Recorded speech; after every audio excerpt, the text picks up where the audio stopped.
Então, é uma grande satisfação estar com as senhoras e os senhores nesse momento, nesse evento bastante ah, importante, com questões de bastante interesse relativa às questões jurídicas do Japão. Como sabemos, né, os problemas humanos são semelhantes em todos os lugares. Vai mudar o contexto e a maneira como se pode buscar, né, encontrar soluções para esses problemas, né? E é isso que a gente está visando aqui, né? Estudar, analisar, e todo conhecimento é sempre enriquecedor, né? E verificar a maneira como no Japão tem se tratado determinadas questões, como temos visto hoje aqui, é, é algo que só pode nos acrescentar e fazer refletir sobre essas questões. Aqui conosco temos hoje o ilustre professor Hisashi Ikeda. O professor Hisashi Ikeda é professor de Direito do Trabalho e Emprego na Escola de Pós-Graduação em Direito da Universidade de Hokkaido, Juris Doctor pela Faculdade de Direito da Universidade de Tóquio, instituição onde também obteve bacharelado em Direito. É membro de interesse público da Comissão de Relações Trabalhistas da Prefeitura de Hokkaido e membro da Associação de Direito Trabalhista do Japão. Foi agraciado com o Prêmio de Incentivo à Pesquisa concedido pelo presidente da Universidade de Hokkaido em 2017, o Prêmio do Fundo de Pesquisa para Resoluções de Disputas Civis no ano de 2013 e o Prêmio de Incentivo da Associação Japonesa de Direito Trabalhista em 2012. Então, como os senhores podem ver, uma, é um estudioso, bastante premiado, reconhecido no Japão, que vem nos trazer sua experiência aqui, né? O tempo de fala estipulado, né, para palestra é curto, mas sabemos que o senhor Ikeda conseguirá transmitir o máximo de ideias nesse período para nós. Agradeço. E já passo a palavra para o professor.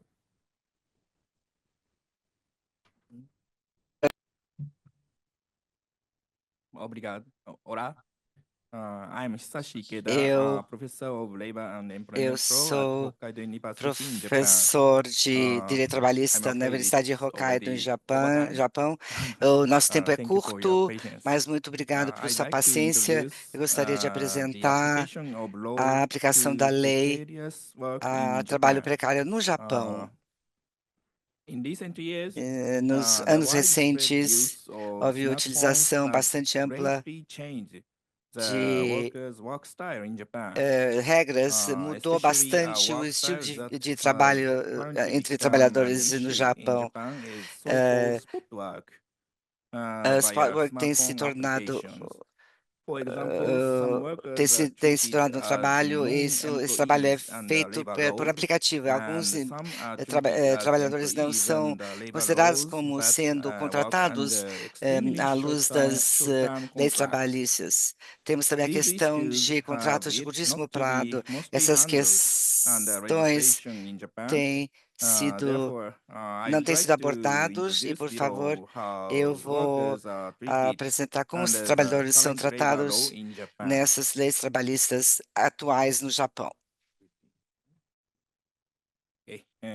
Vamos lá. Japan O is well known Japão é as muito a country conhecido where como um employment país onde a stability is estabilidade recognized. empregatícia é However, reconhecida. it is Entretanto, important é to note that importante such a notar high que degree of employment esse alto stability is not nível de guaranteed estabilidade não é unless at garantido least a a worker menos falls um under the trabalhador category of esteja na worker categoria under the Labor Standards Act. de trabalhador While some de countries, acordo such com as a lei Germany, de padrões maintain a trabalhistas. unified concept Países of como a worker, Alemanha regardless mantêm um of conceito unificado individual de or um collective trabalhador laws. e In the independente de case uma of lei Japan, coletiva. No caso do there are Japão, two different existem dois concepts of diferentes worker. conceitos de o que é um One trabalhador. is the Um concept of é o worker under conceito collective laws, das leis represented coletivas, by the representado Labor pela Union lei Act, da, and the other do is the sindicato concept of trabalhista. worker Outro under, conceito under é o individual laws, trabalhador such sujeito as a leis the Labor individuais, Standards Act. como a lei de And normas it is generally trabalhistas. recognized that É geralmente the former, reconhecido the que concept o of worker and conceito the de collective laws is do understood trabalhador to be sob a leis broader coletivas concept é than the entendido como latter, sendo the o concept conceito of mais worker and the individual amplo do laws. que o conceito do trabalhador que está In short, sujeito a leis and the individuais. current Em Japanese law, suma, workers, in the de acordo com broadest as leis sense, atuais, are o divided trabalhador, no into sentido three mais amplo, types. é The first dividido em três is tipos. O worker primeiro under é individual o laws. trabalhador Such sujeito à lei workers individual. enjoy Tais full labor law trabalhador tem protection, proteção such as total minimum wage trabalhista, and como working salário hour mínimo regulations, e, and eh, also fall under broader e concept of também worker under collective laws. no The conceito mais second amplo. is the O worker segundo only é o under collective trabalhador que laws. está sujeito apenas a If leis workers coletivas. fall Esses under this trabalhadores category, têm essa, they que have estão the nessa right to organize categoria, a têm o labor direito de union, organizar um bargain sindicato and act e, collectively eh, to keep and improve eh, their working e conditions. lidar com In Japan, contratos coletivos. since No collective Japão, bargaining is esse mandatory tipo to a de certain acordo extent coletivo for é employers, obrigatório até um such certo ponto para ability of empregadores. labor Por union to exemplo, demand collective bargaining is os, somewhat meaningful as a o voluntary sindicato que programs solving disputes lida between com o labor and acordo management. coletivo, Uber esses drivers, sindicatos lidam com professional problemas entre athletes, os empregadores e and empregados. Por independent exemplo, um self-employed exemplo workers are generally understood to be included in categoria this são worker os concept. motoristas de Uber. The third A is the terceira worker who categoria é o is neither trabalhador a que worker under não é individual laws um nor trabalhador a worker sob as under leis collective laws. individuais Although nem sob as labor leis law protection coletivas. is not A granted at proteção all trabalhista não to é such garantida workers, a esse tipo de the categoria regulation on de trading trabalhador. methods Então, under the anti-monopoly law nas might be previsões da applicable to lei them. antimonopólio, pode ser aplicável essa terceira Sorry categoria de for trabalhador. that. The relationship between Então, o these three worker relacionamento entre concepts esses is três roughly conceitos represented in this é chart. Next, representado aqui nessa imagem. let's look at how each type of worker Vamos is ver como judged. cada tipo de trabalhador é The julgado. concept of worker under individual laws is generally O determined conceito by é reference geralmente to ditado the pela definition in diferença Article 9 na of the definição do Labor artigo Standards Act. 9, que é a The lei definition de in Article padrão 9 of laboral, the Labor que Standards Act define o indicates that trabalhador, a worker is que a person define who um is trabalhador first sendo uma pessoa employed que, as número a um, business or é empregado office, and second, por um negócio receives ou um escritório wages e therefrom. recebe salário However, both a the partir do seu meaning of trabalho. employed E, and the definition portanto, of a wages definição are broad de and abstract. So the salários scope e of emprego workers são cannot be bastante immediately clarified amplos, from this não article. são The imediatamente criteria definidos por esse for artigo. determining worker O status critério that is generally pelos based quais and os used in trabalhos practice is the usam Labor e Standards são Act Study usados Group report of para December 19th, todos os fins 1985. baseado nessa The lei report de stated padrão that the trabalhista. determination of worker E status a should be determinação based on do actual and trabalho e do complete trabalhador relationship, deve estar regardless baseado of no form or title relacionamento of the completo contract, such entre as an a employment empresa contract or a e subcontracting contract, o funcionário através and de um contrato ou established subcontrato, a basic framework for e determining estabelecido worker status as under the Labor premissas Standards Act to judge através the dessa existence lei of que diz subordinate que relationship há to an uma employer, relação whether a de person subordinação works entre under empregador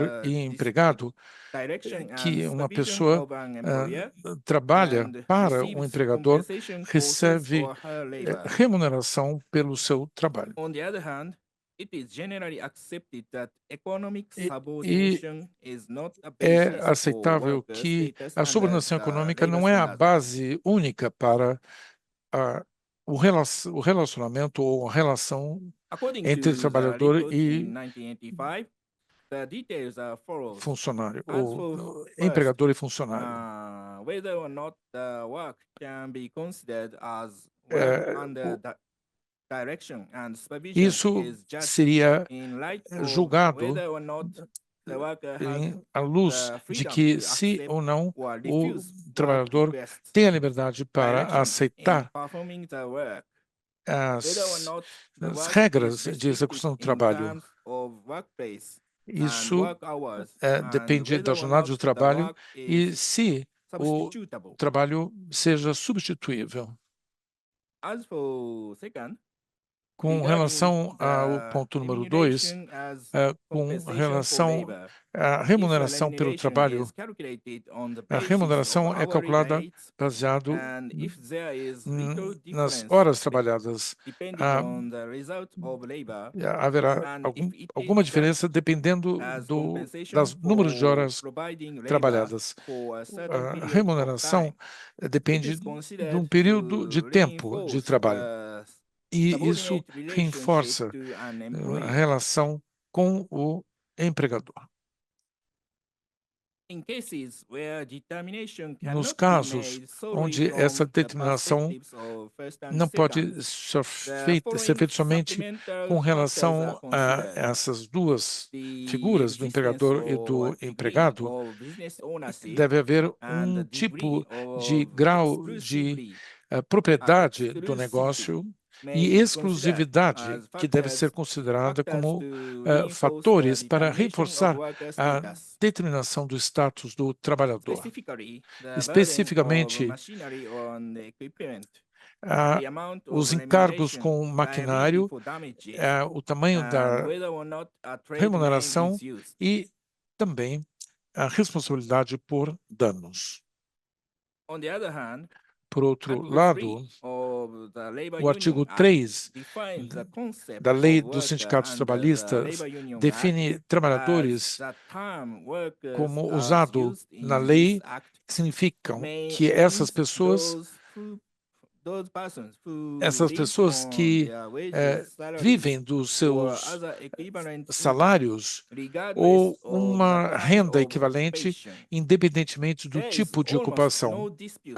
Não há disputa sobre o conceito do trabalhador pela lei dos sindicatos trabalhistas, porque, ao contrário do conceito da palavra trabalhador, através dessa lei dos sindicatos trabalhistas, o trabalhador não precisa estar necessariamente empregado. Existe uma interpretação muito mais ampla do que o critério para definir a extensão da lei padrão dos trabalhadores. No entanto, portanto, há 3 decisões sucessivas da Suprema Corte em 2011 e 2012. O Shinkuritsu, caso através da subordinação econômica, isso deve levar em conta a função do trabalhador dentro do seu trabalho. Existem alguns tipos de decisões da Suprema Corte que envolvem vários aspectos. Em primeiro lugar, a integração dentro da organização empresarial, ou que ele está empregando. Depois, uma determinação rotinária e unilateral do conteúdo do contrato. Número 3, a remuneração pelo trabalho. E também existem outros pontos suplementares, como, por exemplo, a possibilidade de responder a requisições pelo trabalho. Também cláusulas trabalhistas no sentido mais amplo da palavra. E também tempo para descanso. E também a propriedade significativa de negócio deve ser interpretada como um fator negativo que afeta o status do trabalhador. Com relação a esses fatores, as leis coletivas, a lei dos sindicatos, diz que o trabalhador deve ser obrigado a responder a requisições para o trabalho, mas a lei dos sindicatos trabalhistas diz que o trabalhador somente deve ser obrigatório a responder para o trabalho onde existir uma relação trabalhista, mesmo que não exista obrigação dentro do contrato de trabalho. Isso é entendido como uma relação moderada de subordinação dentro do status do empregador. Os fatores 4 e 5 são fatores básicos da sentença quando determinando o status do trabalhador sob as leis do sindicato. E os 4 e 5 são elementos suplementares da sentença quando determinando o status do trabalhador sob a LUA, que é a Lei dos Sindicatos Trabalhistas.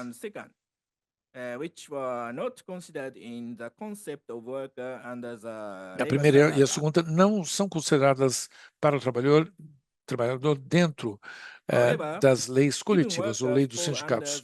No entanto, mesmo aqueles trabalhadores fazem parte desse processo de estabilidade.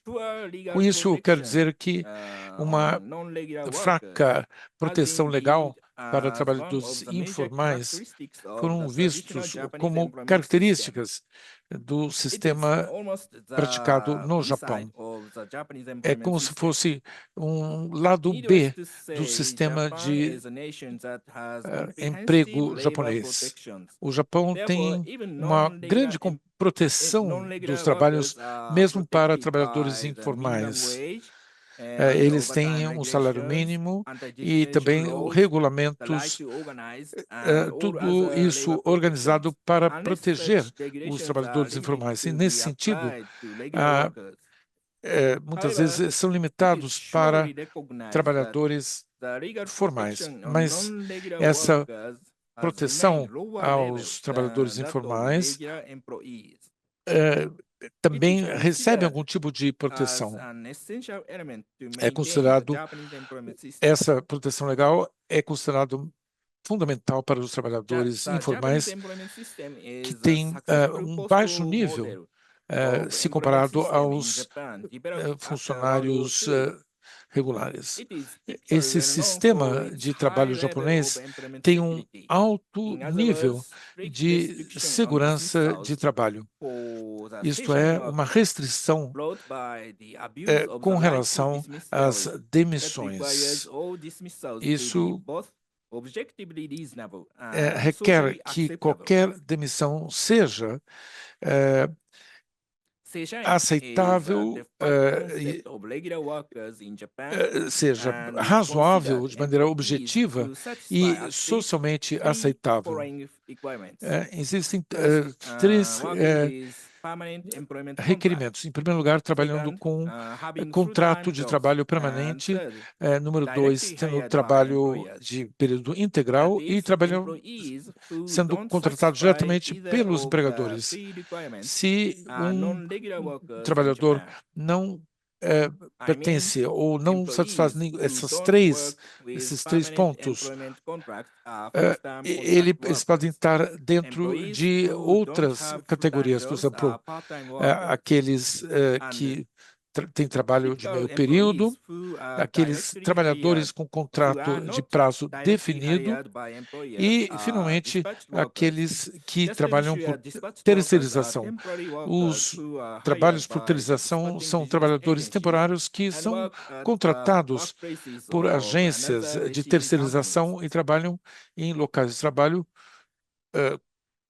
com outras empresas contratantes. muitos dos trabalhadores informais são aqueles trabalhadores que trabalham por tempo definido, incluindo aqueles que trabalham meio período ou terceirizados. Na Europa, existem as razões subjetivas, eles têm que ter um contrato de tempo definido sem que pessoas não podem ser demitidas, que existe uma restrição muito grande na hora de despedi-lo. No Japão, tradicionalmente, não há restrições legais. A única limitação dos contratos é o limite do tempo ou do período de um contrato. Em teoria, o contrato de trabalho de tempo definido termina automaticamente quando expira o período.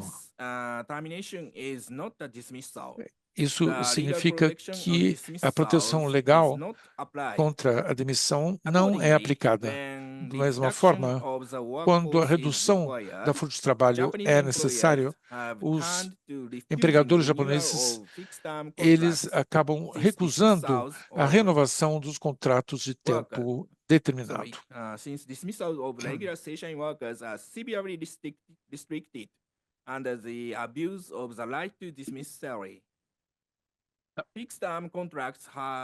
Esses contratos de trabalho definido têm também proteção no caso de trabalhadores seishan, que estão restritos severamente sob a teoria de demissão, do direito ao abuso do direito à demissão.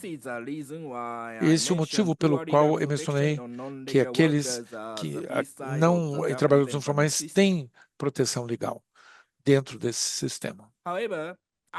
No entanto, depois do colapso da bolha econômica nos anos 90, a porcentagem de trabalhadores informais tem aumentado de maneira consistente no Japão.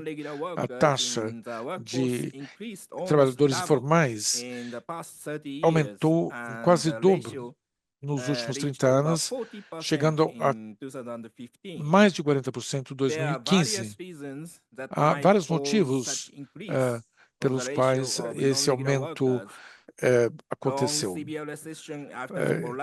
Existe, por exemplo, o problema do colapso da economia, da bolha econômica, também a presença de mulheres para ajudar a renda familiar, então o contrato de trabalhadores limitados por um período de tempo. Uma das grandes motivações dos empregadores de expandir utilizando empregados informais é a redução dos custos trabalhistas. Os empregadores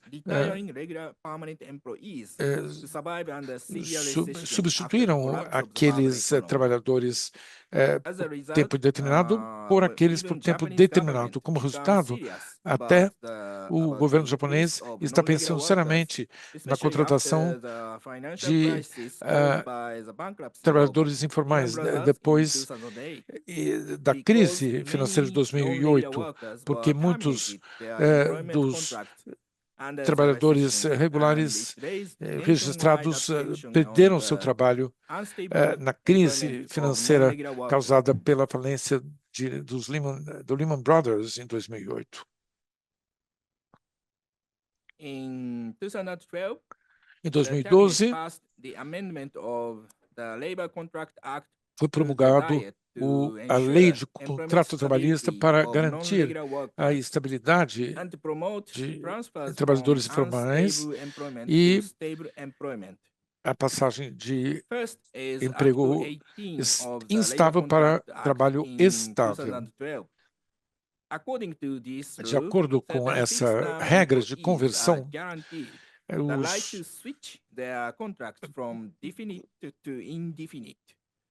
os empregados podem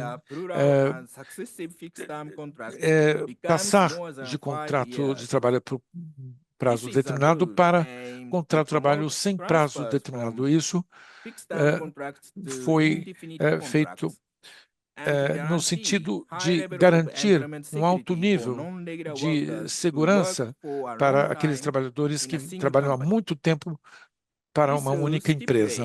Isso mostra que a vantagem de contratar esses funcionários de tempo definido para tempo indefinido.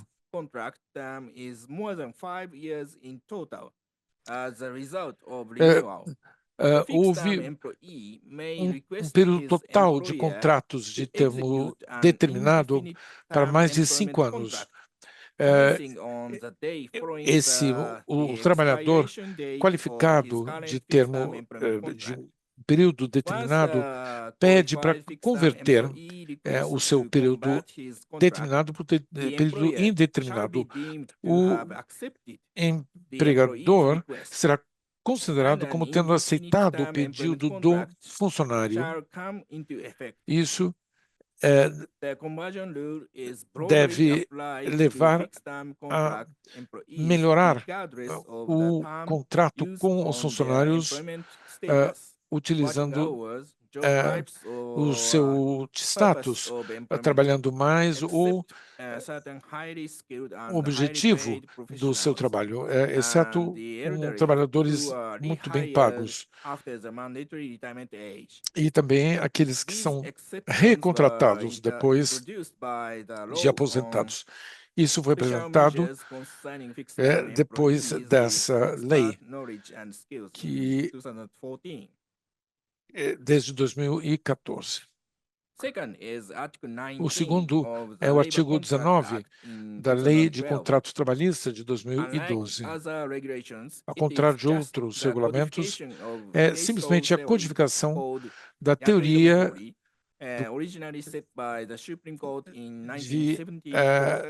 de direito de caso, chamado Yatoi Dome Hori. De acordo com essa teoria legal,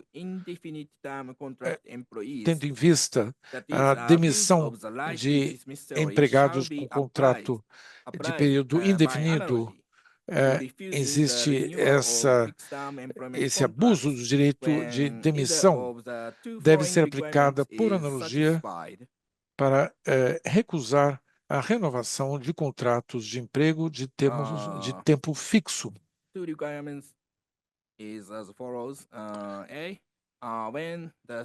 Existem dois casos onde esse contrato foi renovado no passado e verificou-se que, ao terminar esse contrato,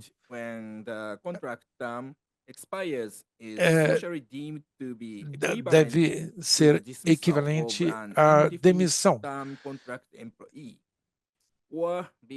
E o B, quando percebe-se que existe razoabilidade para que o funcionário espere que o seu contrato seja renovado ao ser expirado.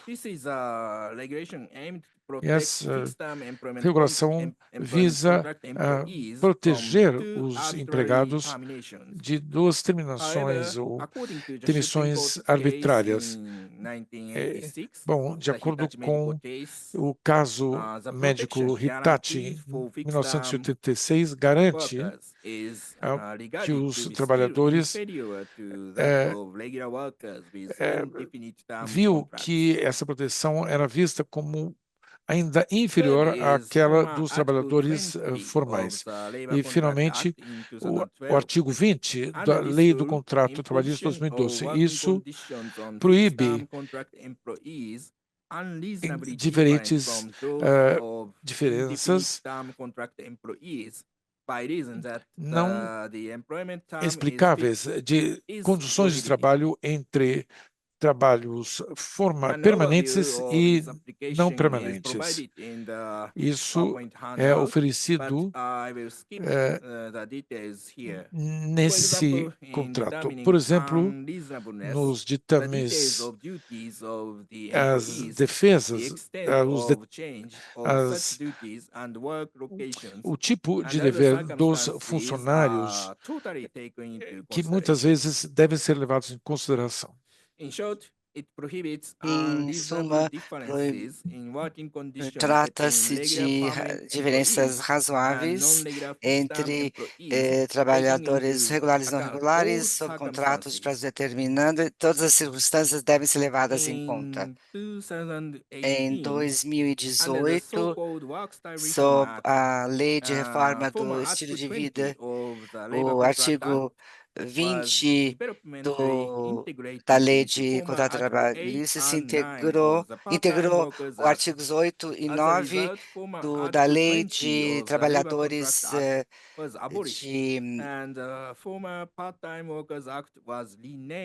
e esse artigo foi renomeado como e se tratava-se da gestão de trabalhadores em período de meio período e em contraste com trabalhadores em regime total. Agora, o artigo 2 dessa lei, da revisão dessa lei,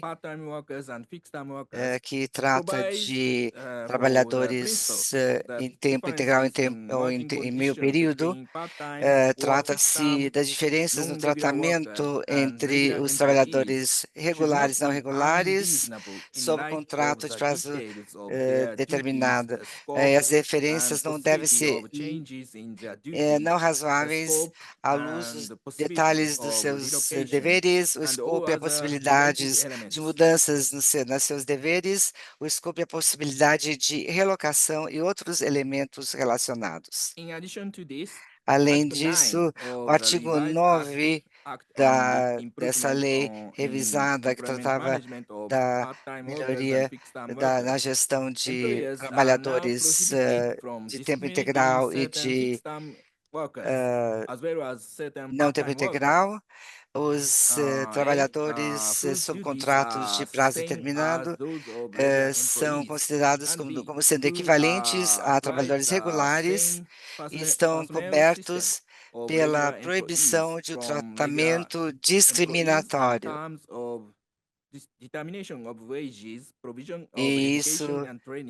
E aqui também isso se refere a treinamento e outros tipos de benefícios. E para concluir, como visto no Japão, os trabalhadores são divididos em 3 categorias e o direito de negociação coletiva foi garantida para trabalhadores sob leis coletivas, para aqueles sob leis individuais.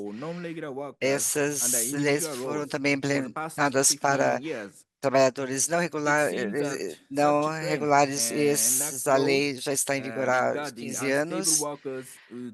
No caso,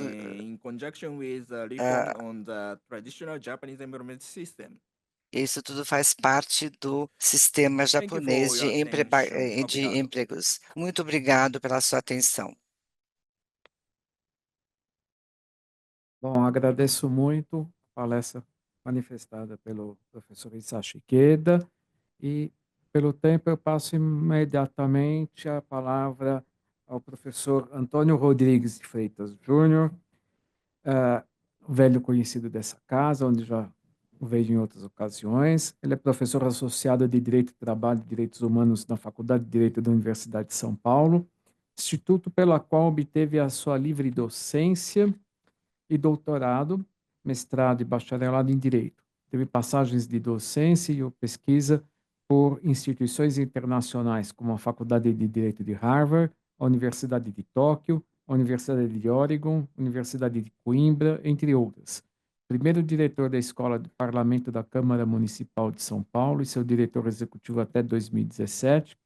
Foi secretário nacional de Justiça do Ministério da Justiça e procurador legislativo do município de São Paulo. foi agraciado pelo Conselho Nacional de Justiça com o Prêmio Conciliar Legal Ensino Superior em 2017. Com os nossos cumprimentos, eu passo a palavra ao eminente professor. Desembargador Herbert, meus amigos, minhas amigas, doutor, meus queridos professores, meus mestres aqui, que nos guiam nas nossas reflexões acerca do sistema de justiça brasileiro, em comparação com o sistema de justiça do Japão. E o professor Bruno Takahashi, na pessoa de quem eu agradeço a IMAG pelo convite, e a todos os que estão aqui já há tanto tempo debatendo assuntos relevantes, porém que demandam reflexão, atenção e algum esforço de comparação sobre tudo. Eu tenho a impressão que o subtitle deste evento, comparando a justiça, o sistema de justiça brasileiro, o sistema de justiça do Japão, basicamente se resume ao contraste abissal entre a quantidade, o tamanho, a grandeza da litigância do Brasil, no Brasil, e a grandeza da litigância no Japão. Isso se explica por diversos fatores. Há diferentes, inclusive, correntes de explicação. O doutor Bruno tem uma tese importante discutindo também esse aspecto. Me recordo que outros orientandos na Faculdade de Direito da USP, alguns dos quais, sob inspiração do professor Kazuo e do professor Masato, também estudaram autores fundamentais como Kawashima, como, enfim, John Haley, Hampshire e outros autores que se dispuseram sistematicamente a refletir sobre esse profundo contraste da maneira pela qual o sistema de justiça brasileiro passa essencialmente pela litigância e o sistema de justiça japonês passa por outros caminhos que não predominantemente o da litigância. O tema do encontro de hoje, e especificamente dessa mesa, é trabalho precário. Quando eu estava ouvindo o professor Ikeda, nas suas considerações iniciais, introdutórias, eu tenho uma forte sensação, professor Ikeda, me corrija se eu estiver errado, que o Japão hoje vive uma dualidade de sistemas de regulação do trabalho semelhante àquele norte-americano. Nos Estados Unidos existe um sistema chamado Labor Law, que é o sistema devotado aos trabalhadores, poucos ainda, infelizmente, em percentual bastante diminuto, trabalhadores que estão cobertos pela negociação coletiva do trabalho, portanto, pelos chamados Collective Bargaining Agreements, ou seja, acordos coletivos de trabalho. Esses trabalhadores têm um sistema de regulação altamente protetor, altamente eficiente, com a presença marcante da ação sindical e com um sistema de arbitragem e o chamado Step-by-Step Grievance Procedure altamente legitimado, não só pela presença dos sindicatos, como também pela concordância, pela aceitação dos trabalhadores. Em compensação, a maioria dos trabalhadores dos Estados Unidos da América do Norte, hoje, fazem parte daquele sistema do Employment Law, ou seja, são trabalhadores que não são cobertos pela proteção sindical e são absolutamente castigados pela jurisprudência conservadora da Suprema Corte norte-americana, mais recentemente a célebre cláusula de waiver, em que eles foram privados da class action, privados da proteção dos sindicatos, ainda que em sede de class action, e foram devolvidos a um sistema de arbitragem que pertence à lei de 1924, que é a arbitragem tipicamente comercial. Então, a maneira de provocação, eu tenho a impressão que alguns países vivem essa ambiguidade de sistemas de regulação que interferem claramente nas políticas, nas possibilidades de se desenvolverem políticas de aperfeiçoamento do sistema de proteção. Dito isso, voltando um pouco à ideia de precariedade, de trabalho precário, o trabalho precário está lá em 1867, está no Capital, de Karl Marx. Na verdade, a precariedade das relações de trabalho é um tema recorrente, um tema que remonta ao início da Revolução Industrial, à afirmação da Revolução Industrial. Mas hoje ele tem uma outra fisionomia, uma outra característica bastante diferente. Por quê? porque o fenômeno da precarização hoje responde à lógica da exaustão do chamado welfare state, do sistema de bem-estar social. Naqueles países em que ele foi, de um modo ou de outro, de maneira mitigada, como nos Estados Unidos da América, ou não, como na França, no Reino Unido, em outros países, o declínio do welfare state e o declínio dos chamados 30 anos gloriosos, que se estendem a partir do segundo pós-guerra e vão até as duas crises dos anos 1970, as crises do petróleo dos anos 1970. Portanto, o esgotamento desse modelo, que era baseado nas grandes empresas, em trabalhos de vida toda, semelhantes àqueles que a gente admira ainda prevalecer na realidade laboral japonesa, trabalhadores que ingressavam e faziam uma carreira inteira numa só empresa e, portanto, tinham uma relação com a empresa de instituição. A empresa tinha e se identificava como uma instituição. Isso foi perdendo sua centralidade. Hoje, cada vez mais, os gestores, os CEOs, são atores delegados do interesse dos acionistas majoritários, dos acionistas de controle. São muito mais prestadores de conta dos acionistas do que propriamente corresponsáveis por pensar no médio e longo prazo as instituições. Isso foi examinado por um autor muito conhecido, Hacker. O professor Hacker ele escreveu um livro chamado, um seminal, que ele chama Shift the Risk of Unemployment e outros risks, ou seja, mudou-se o risco do emprego, um risco que era antes assimilado como parte do custo da produção empresarial da grande indústria, passou a se gradualmente transferir para o próprio trabalhador.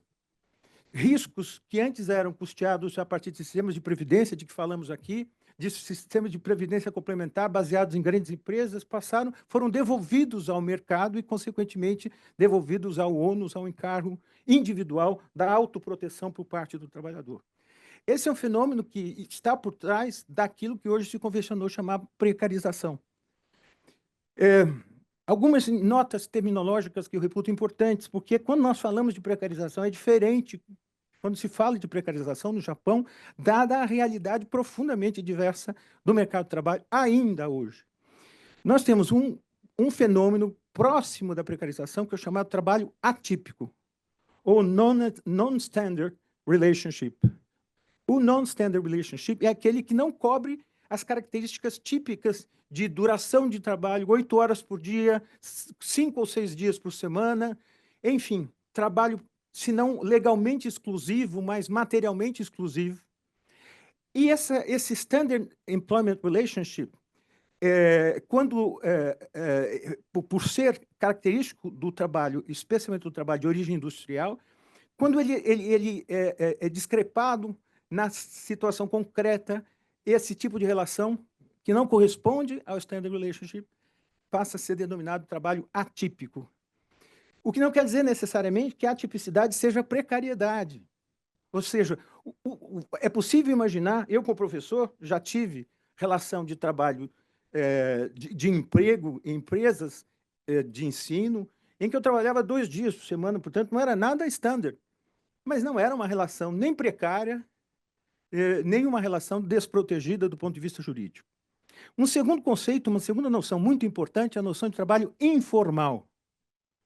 Trabalho informal entendido como aquele que não é formalmente inscrito segundo as regras da lei vigente, ou seja, aquele que, no caso do Brasil, não tem a anotação do contrato de trabalho na carteira profissional.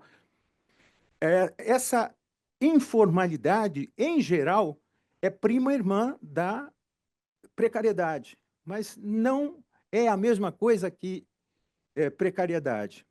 E eu me explico logo adiante. E tem aquele chamado trabalho contingente, que é aquele cuja demanda, ou on demand, é aquele cuja demanda se dá em razão exclusivamente de exigências e necessidades do mercado. Não existe, portanto, um contrato em que a prestação, a oferta de trabalho seja regular, seja padronizada, seja rotineira. O trabalho é feito sob demanda. Tipicamente, é o trabalho dos trabalhadores sob demanda em plataformas digitais. Que, aliás, abrindo e fechando parênteses, recebi hoje um relatório da OIT que vai ser objeto do debate na próxima conferência da OIT, acerca especificamente da eventual aprovação de uma convenção que regula internacionalmente o trabalho sob demanda em plataforma digital. Muito bem, pela importância contemporânea e pela importância global que esse fenômeno tem e sob também o ponto de vista da capacidade que tem de gerar trabalhador precário.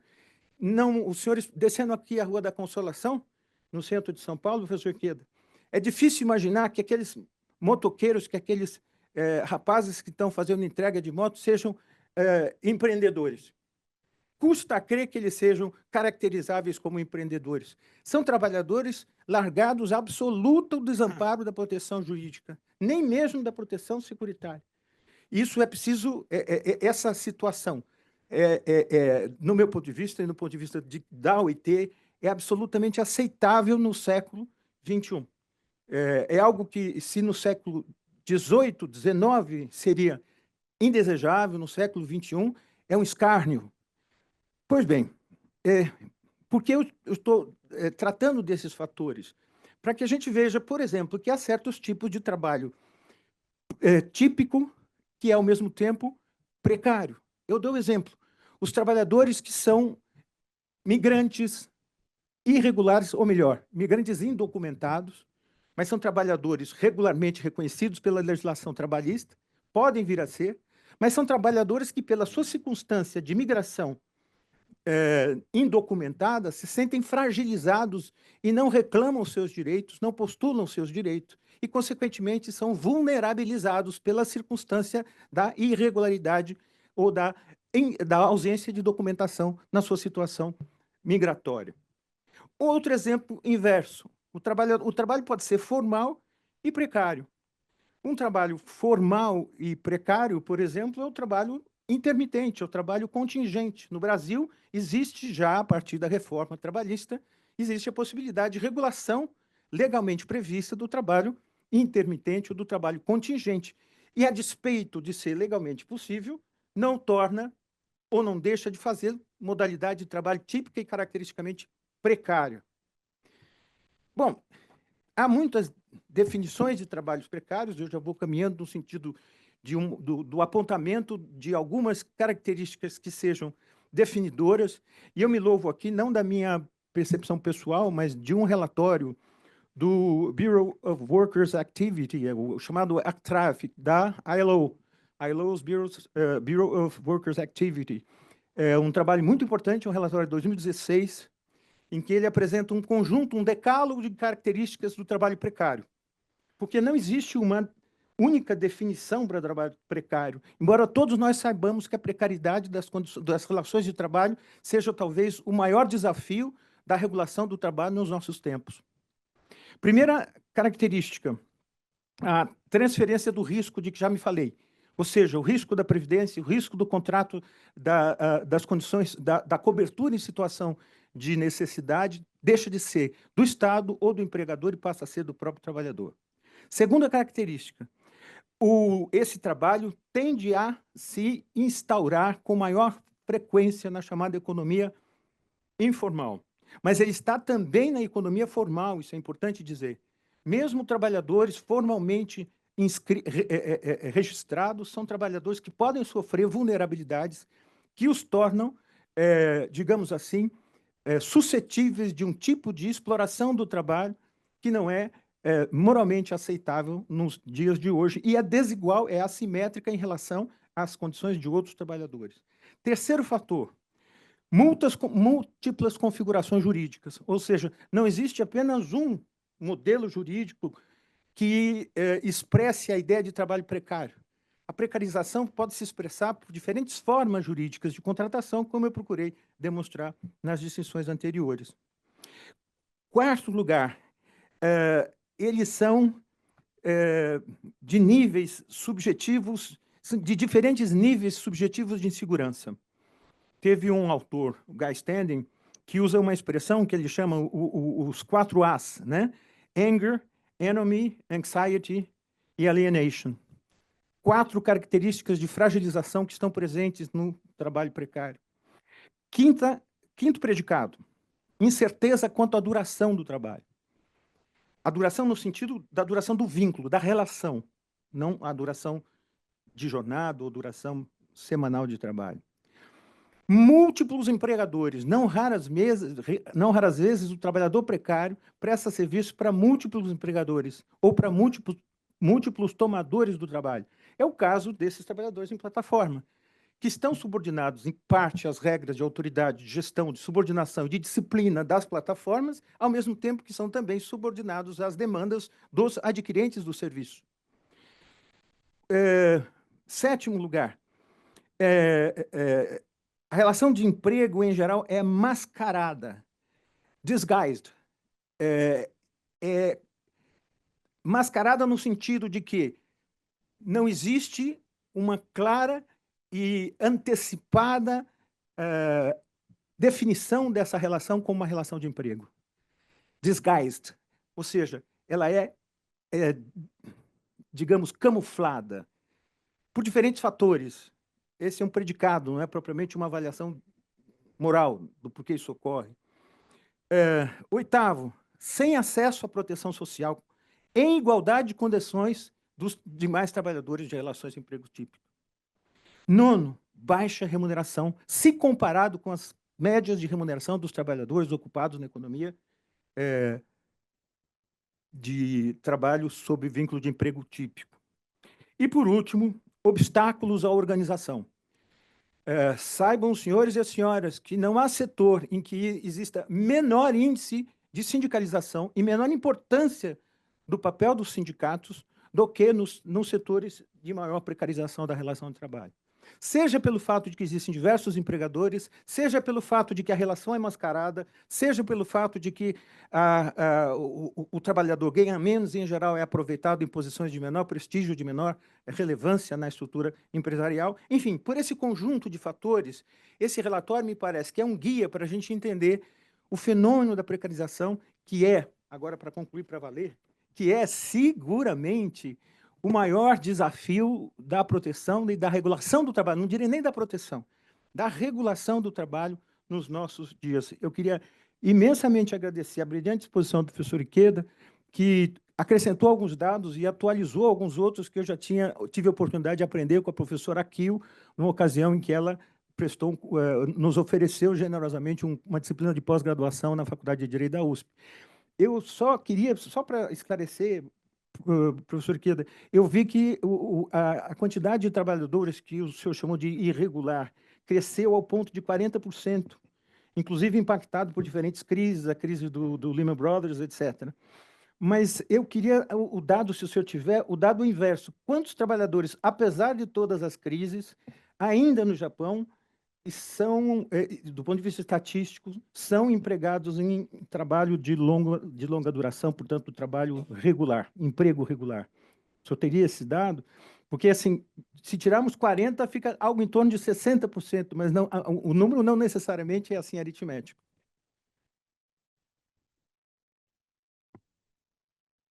Did you get it? Did you understand my question? Thank you for your question, but I'm sorry, but I don't have...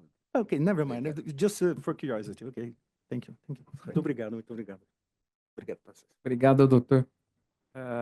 Bom, depois de duas palestras brilhantes como essas, né, que nos trouxeram bastante elementos de reflexão, aliás, realmente, né, são muitos dados aí a serem pensados e a gente tem que ver que tudo isso, essas características, né, que trouxe aí o professor Freitas, a gente encontra, como ele até indicou, em várias partes do mundo, né? Tem acontecido no Japão, com essa progressão aí que dobrou o número de não regulares em apenas 30 anos e hoje chegou a 40%. Nos Estados Unidos, aqui no Brasil a gente conhece bem o problema e, inclusive, a gente avalia nesse quadro geral os diferentes níveis de precarização que pode se encontrar na sociedade, né? Não sei se no Japão vamos encontrar alguns níveis como aqui, né? Que às vezes o nível da pessoa que está catando lixo lá, no lixão para sobreviver, mas tem várias nuances e os problemas são bem agudos. O que nos leva a pensar também com essa evolução tecnológica, né, de substituição do trabalho humano por robôs ou algo equivalente cada vez mais, né, até que ponto esse problema não vai se aguçar, né? Mas fica para reflexão aí, eu deixo aberto para as perguntas que os senhores, as senhoras queiram formular.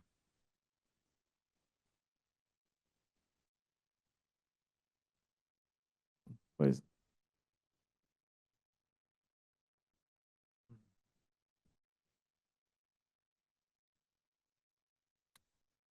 você dando microfone. Tá.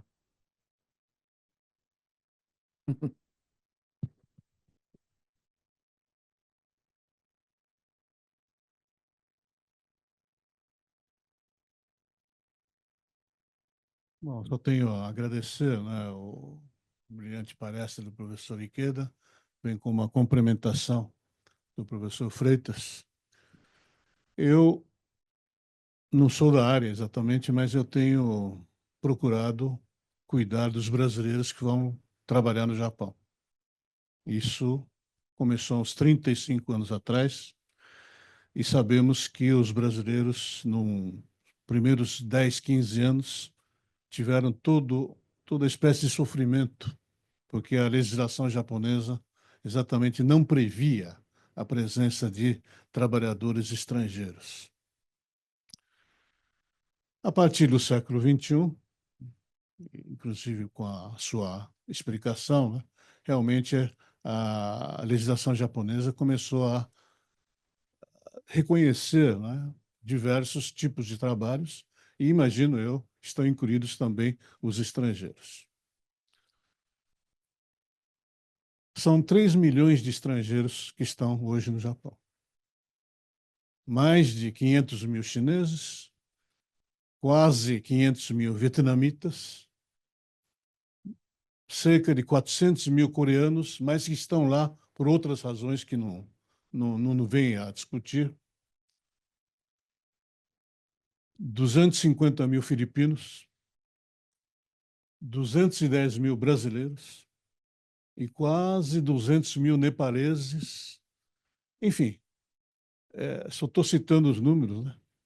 Então, eu queria chamar, né, a atenção do professor Ikeda e de outros colegas da área de trabalho e de previdência social para não se esquecerem, né, desses estrangeiros que, sem dúvida nenhuma, estão contribuindo para o desenvolvimento da economia do Japão, mas que muitos deles, com exceção dos brasileiros, que têm uma legislação especial de permanência, eles só podem ficar 3 anos, 5 anos, a título de aprendizagem profissional, né? E a questão de previdência também, né? Os brasileiros sofreram muito com a questão de previdência. Em 2005, o presidente Lula esteve no Japão quando, pela solicitação nossa, ele propôs a celebração do Acordo de Previdência com o Japão. Isso durou 7 anos e foi celebrado em 2012, mas não chegou a salvar, entre aspas, os brasileiros que não tinham pago a Previdência, por questões de falhas legislativas, por questões de interesse dos agenciadores, enfim. Então, nós temos um grande número de brasileiros, segunda geração, Niseis, que estão envelhecendo, ou envelhecendo aqui no Brasil, ou envelhecendo no Japão, e que não existe uma previdência para salvar a situação deles. Fala-se até na criação de asilos de brasileiros Niseis no Japão. Hoje, o Sansei, terceira geração, está na frente do trabalho. E agora nós estamos falando em Yonseis, quarta geração, porque em breve esses de terceira geração já não estarão mais podendo trabalhar. Mas a legislação japonesa é muito restrita e não prevê os Yonseis como descendentes. Então, os Yonseis criaram um sistema de admissão que é difícil ser preenchido por eles, né? Limite de idade era de 30 anos, agora vai para 35. Não pode levar família. Tem que ter um conhecimento mínimo de japonês, tudo bem. Precisa ter um apoiador, que é uma espécie de fiador. Enfim, toda espécie de restrições para não deixar o pobre do Yonsei entrar no Japão. Então, essa é a nossa bandeira de luta. Mas, ao mesmo tempo, a salvaguarda, né, das pessoas que estão necessitadas, que são exatamente os Niseis e Sanseis que estão envelhecendo.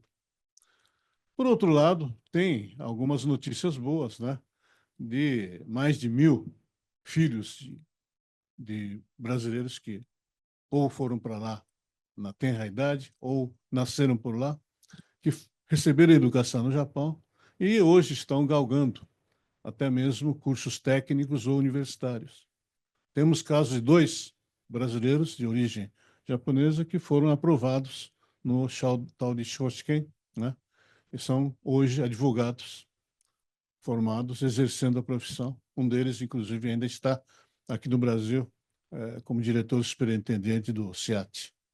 E tem também um médico também que se formou e tem a licença médica no Japão, o que é uma coisa muito diferente do Brasil, porque no Japão, ainda que formado numa faculdade de medicina, tem que prestar o exame nacional de medicina para poder exercer a medicina. Então, da mesma forma que a colônia japonesa aqui no Brasil, né, há 117 anos vem crescendo, né? Hoje tem aqui magistrados, advogados, diplomatas, militares, médicos, engenheiros. Dessa forma, então, a colônia, ou descendente de brasileiros no Japão, também estão progredindo. Por questões de direito da nacionalidade do Japão, né? Nem todos aqueles que nascem no Japão são japoneses, mas eu sei que muitos brasileiros têm visto permanente e alguns deles já estão se naturalizando, né? E sem nenhuma restrição no Brasil, devido à emenda 131 de 2024, se não me engano, em que permite a dupla nacionalidade, né? Bom, enfim, eu só queria, então, fazer esse comentário para o professor Ikeda e outros professores, né, para que, por favor, tenham atenção com os estrangeiros que estão no Japão, que, naturalmente, estão inclusos, né, nesse rol, né, de diversos tipos de trabalhadores precários ou não precários. Era esse o meu comentário. Muito obrigado. Obrigado, doutor Marcelo. Seus comentários bastante pertinentes, relevantes. Pelo adiantado da hora, eu vou até dissolvendo essa mesa, né, e já convocando os demais, né, com agradecimento tanto ao professor Isashi Ikeda, pela sua brilhante palestra, como pela não menos brilhante palestra do doutor Antônio Rodrigues Freitas. Muito obrigado.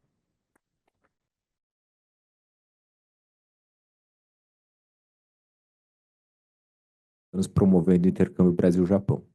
Antes de apresentar até o professor Masato, me parece que tanto o professor Masato como o professor Kazu, eles lutaram e fizeram tantos projetos em tantas áreas que, como eu já disse para o professor Masato agora no almoço, ele não vai ser possível ter um discípulo só do professor Kazu e do professor Masato. A gente vai ter que ter vários discípulos em cada uma das áreas que eles atuaram. A gente vai ter que se multiplicar para isso, porque um só não vai bastar. E dentro desse âmbito, desse espectro, é importante ressaltar que esse evento foi uma tentativa da gente reativar e começar a ter mais eventos do Instituto de Direito Comparado Brasil-Japão. Então, a ideia é que, se possível, se permitirem, a gente vai tentar enviar depois, para quem quiser se associar ao Instituto de Direito Comparado, por e-mail, alguma informação, né, professor, para que as pessoas possam se inscrever e participarem desse momento de renascimento, digamos, do Instituto pós-pandemia. Então, acho que é uma forma também da gente continuar. Claro que sem o brilhantismo deles, e como eu disse, a gente vai precisar de muitas mãos para fazer o que eles fizeram sozinhos, né, e que vem fazendo. Mas eu acho que é esse que é o espírito de futuro, né, e perspectiva da comparação do direito Brasil-Japão. Vou passar a palavra para o professor Masato Ninomiya antes, fazendo uma breve apresentação do currículo. O professor Masato é professor doutor sênior do Departamento de Direito Internacional e Comparado da Faculdade de Direito da Universidade de São Paulo. É bacharel em Direito tanto pela mesma universidade, como também bacharel em Letras Português e Japonês pela Faculdade de Letras, Filosofia e Ciências Humanas da USP também. Também é mestre e doutor em Direito pela Universidade de Tóquio, onde foi professor visitante, também sendo professor visitante em outras universidades japonesas e estrangeiras. Atualmente, ele é professor visitante na Universidade Musashino, especialista em Direito Internacional Público e Internacional Privado, Direito Comparado e Direito do Comércio Internacional. É advogado militante, tradutor público e intérprete juramentado junto à Junta Comercial do Estado de São Paulo. É presidente do Centro de Informação e Apoio ao Trabalhador no Exterior, conhecido CIAT, desde sua fundação em 1992. É conselheiro da Japan Society for Promotion of Science e da Fundação Ashinaga. É membro da International Law Association no Japan Branch.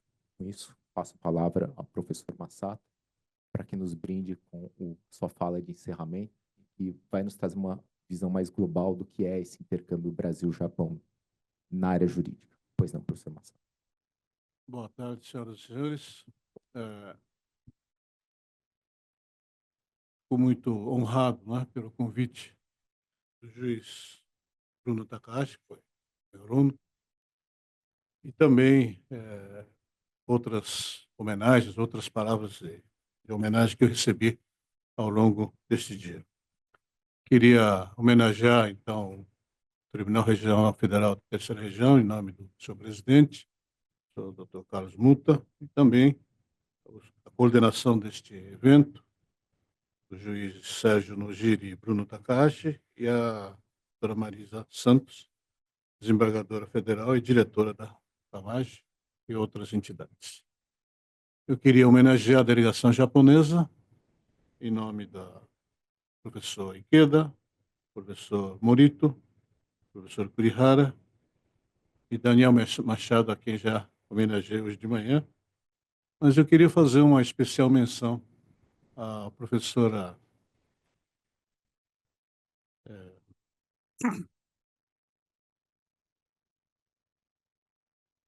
Shimamura, que foi minha estagiária em 2002. Ela veio para o Brasil para estudar português. Ela era uma aluna de língua portuguesa na Universidade de Tóquio para estudos estrangeiros e caiu no meu escritório para estudar português. Mas estávamos organizando um grande simpósio em 2002 sobre os DECASEG e ela, então, trabalhou de corpo e alma nessa organização. E, ao sair do Brasil, no ano seguinte, ela declarou que tinha se interessado pelo direito.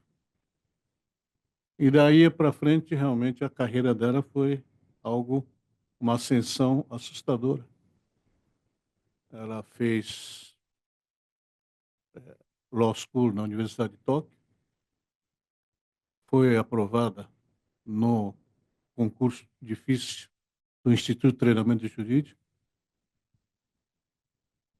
foi convidada para ser auxiliar de ensino na área de previdência, terminou o curso, doutorado, Juris Doctor, Universidade de Shinshu e agora a Universidade de Rikyo, e cujo nome tem uma certa semelhança com a USP, porque é uma universidade anglicana que se chama St. Paul University.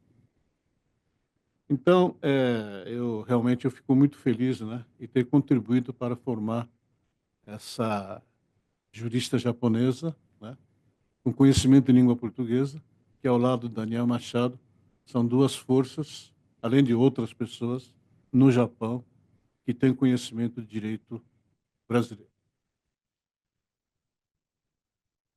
Eu gostaria de projetar alguns slides, porque, enfim, a história dos descendentes japoneses na área jurídica.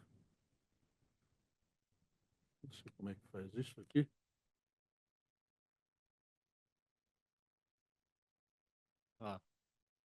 Bom, este certificado aqui é do o senhor Kendo Shimomoto, nascido na província de Kochi, entrou na Faculdade de Direito de São Paulo em 1932. Pela data, os senhores verem que ainda não existia a Universidade de São Paulo. A Universidade de São Paulo foi criada em 1934. Então, ele, como entrou na Faculdade de Direito de São Paulo, essa Faculdade de Direito de São Paulo se transformou na USP, e ele se formou na USP em 1936. Foi o primeiro advogado Nikkei formado pela USP. Havia outros advogados já formados por outras universidades, mas pela Faculdade de Direito da USP ele foi o primeiro. Foi advogado durante muitos anos e também foi o primeiro juiz Nikkei do TIT. Isso.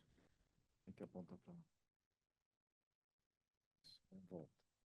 Bom, aqui é o primeiro docente japonês a visitar a Faculdade de Direito da USP. Kotaro Tanaka era professor de Direito Comercial na Universidade Imperial de Tóquio. Uma carreira absolutamente invejável, católico fervoroso. Esteve no Brasil numa missão de amizade, uma embaixada de amizade em 1939.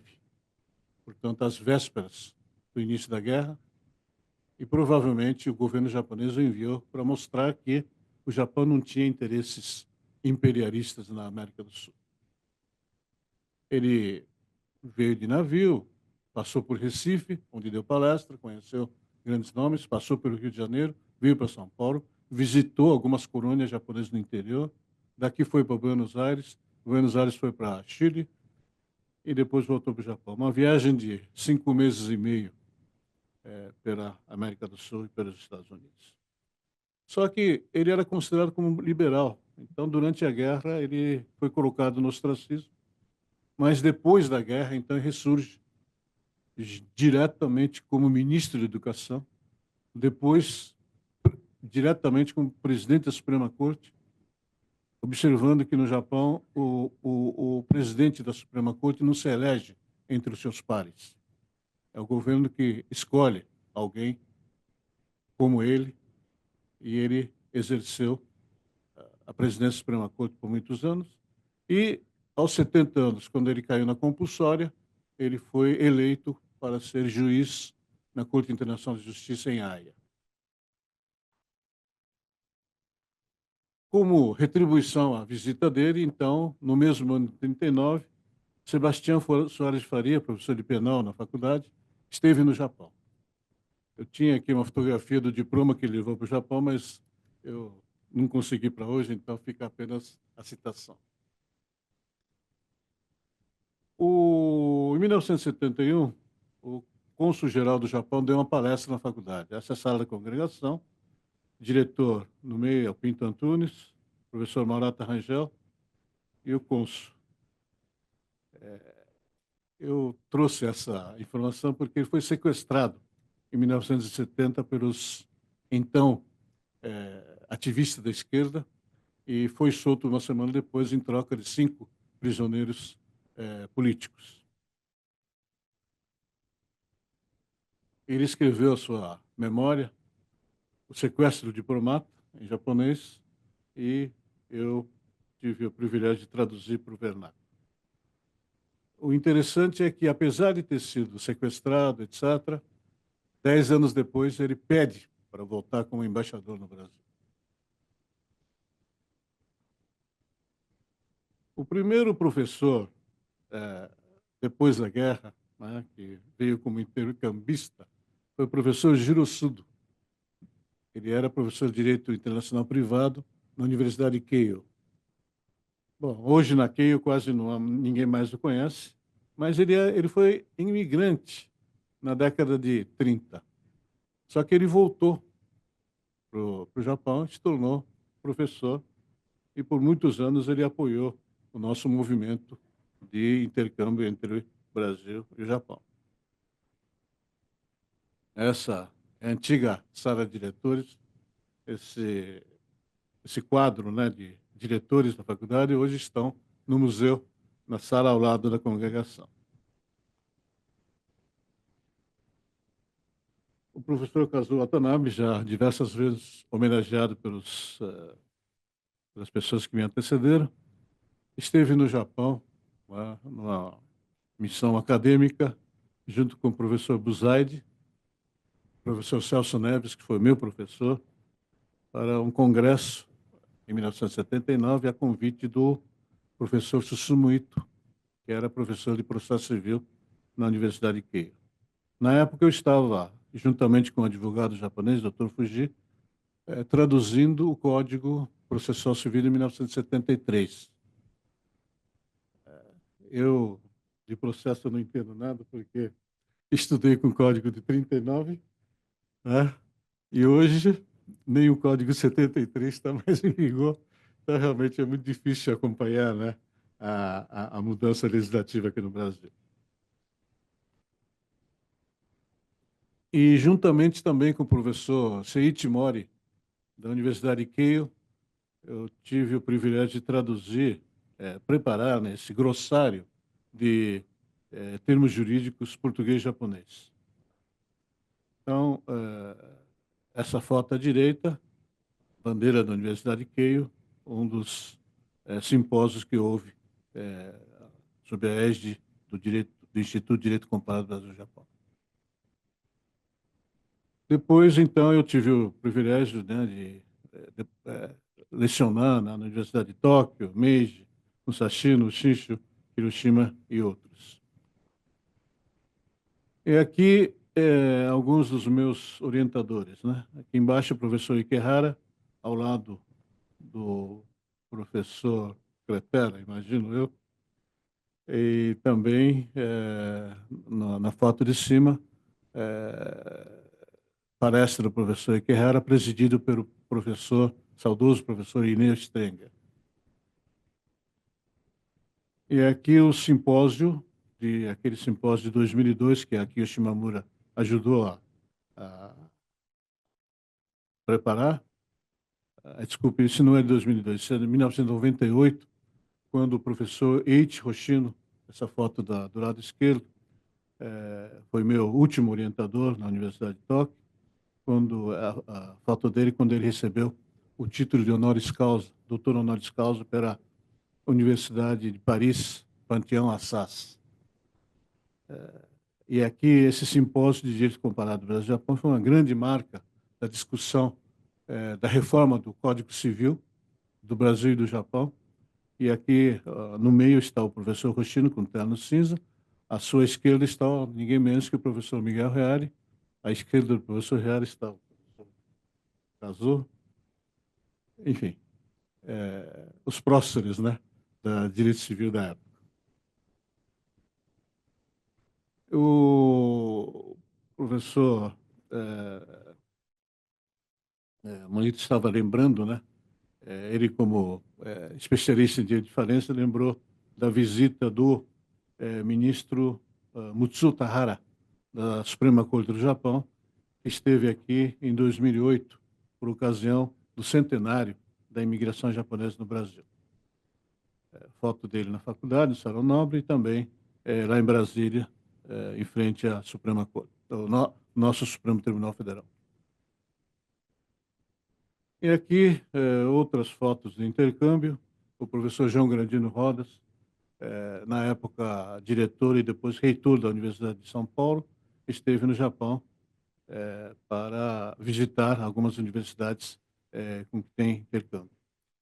Nessa foto do esquerdo, a Universidade de Keio, está o professor Ikeda e outros professores da Keio, e à direita, na Universidade Meiji. Depois em 2019, houve a criação da Cátedra Fujita Dinomiya de Estudos Japoneses, a doação da JAICA, pelo então presidente Shinichi Kitaoka. Fujita é o primeiro diplomata de origem japonesa no Brasil. Infelizmente, ele faleceu em 2016, em homenagem a ele, então, que o então orientador dele na Universidade de Tóquio, Shio Kitaoka, criou essa cátedra. E aqui a biblioteca do falecido professor Hoshino, que foi doado para a Faculdade de Direito da USP, 235 caixas, 4.800 exemplares que estão sendo catalogados no meu escritório e será doado à nova biblioteca da faculdade, que está sendo construída aí na rua Riachuelo, ao lado do prédio anexo. São 4.800 volumes de direito em japonês e tem outros 1.000 exemplares em francês, alemão, inglês, etc. Em 2023 esteve também o meu antigo colega da Faculdade de Direito da Universidade de Tóquio, hoje juiz na Corte Internacional de Justiça em Haia, o senhor Yuji Iwasawa. E aqui, ninguém menos que o atual imperador do Japão. Ele esteve na faculdade no dia 20 de junho de 2008.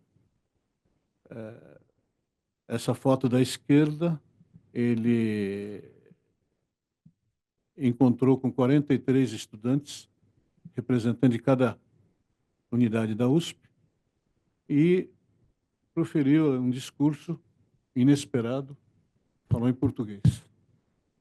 Um marco das relações Brasil-Japão.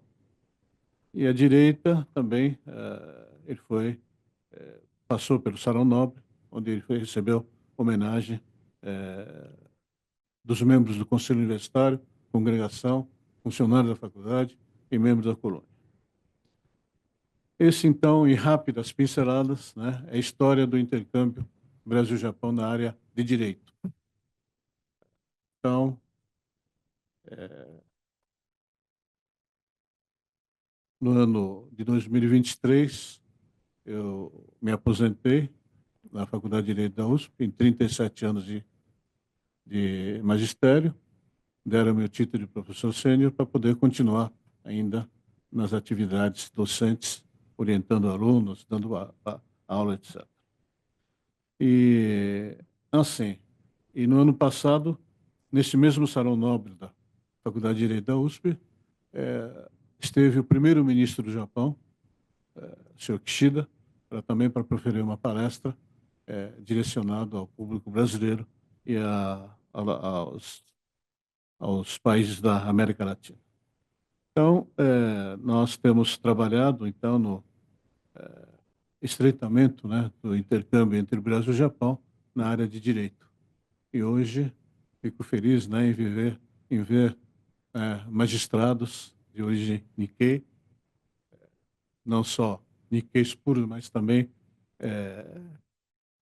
mestiços, né, filhos de japoneses ou japonesas, né, com seus maridos brasileiros ou brasileiras, que hoje estão perfeitamente integrados, né, na comunidade brasileira, inclusive na área do direito. Enfim, aquele doutor Shimomoto, né, Kenkichi Shimomoto, foi o primeiro Nikkei. Aliás, ele era japonês, que ingressou na faculdade. E aí seguiram-se muitos outros, né? Deputados federais, magistrados. Dr. Kazuo foi o primeiro, depois tivemos o Masami Ueda, que foi para a STJ, e aí vai. Então, realmente, sinto feliz, né, em ter podido dar alguma contribuição na formação dos juristas Nikkeis, né? Então, bem, eu acho que meu tempo já está esgotado e quero agradecer mais uma vez o convite do Tribunal Regional Federal da Terceira Região, que me deu a honra de cumprimentar os professores do Japão, professores do Brasil e o público aqui presente. Muito obrigado.